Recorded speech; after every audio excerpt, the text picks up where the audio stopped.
Far away in a snowy small mountain village where snow covered the rooftop like cotton candy and icicles hung like crystal decorations, lived a girl named Elara. She was quite thoughtful and loved Christmas more than anything.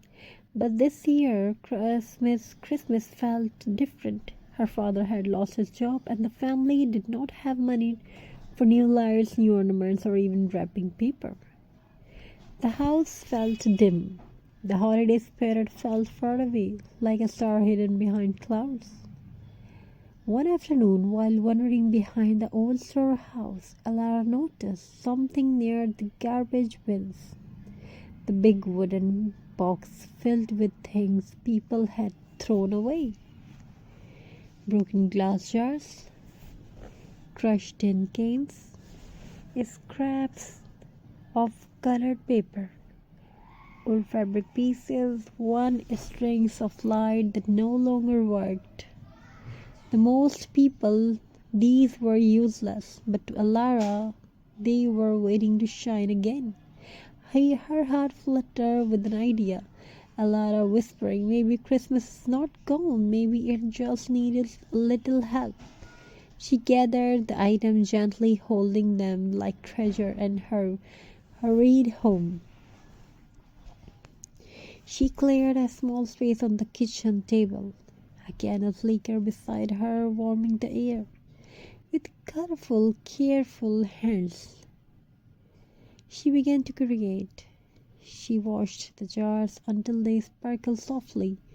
She cut paper strips and glued them around the jar in pattern, like snowflakes, stars, and angel wings. She painted tin cans, turning them into candle stands with little holes that made star-shaped patterns when lights shined through.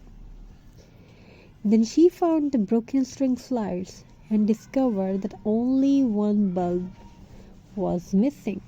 She replaced it with a tiny bulb she found in a drawer. The entire string lit up. Soft, warm, golden light filled the room like sunrise. Her mother gasped, "Mother, Alara, this is beautiful. You brought Christmas home?" Alara smiled, small but full of hope. Lighting and village. Now we talk about. On Christmas evening, Alara carried the lanterns outside.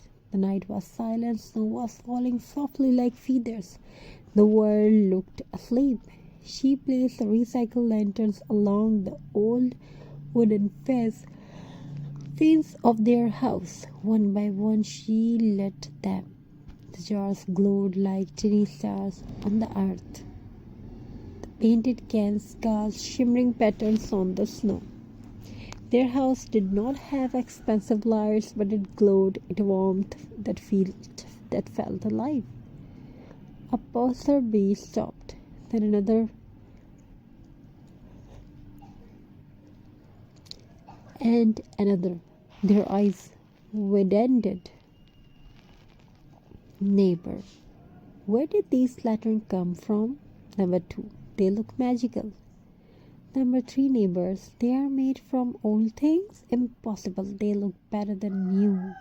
Alara blushed. "Alara, everything deserves another chance, even things we threw away." A hush fell. People felt something deep, a memory of what Christmas truly means. The next morning, something incredible happened. Families came outside with old milk bottles, used ribbons, broken ornaments, leftover fabric scraps, empty tea tins. They gathered in the village square. They worked together. Kids painted stars on bottles, mothers turned fabric into bows, father fixed lights and wooden frames.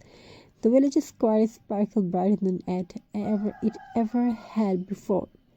And not one person had bought anything new. They did not need to.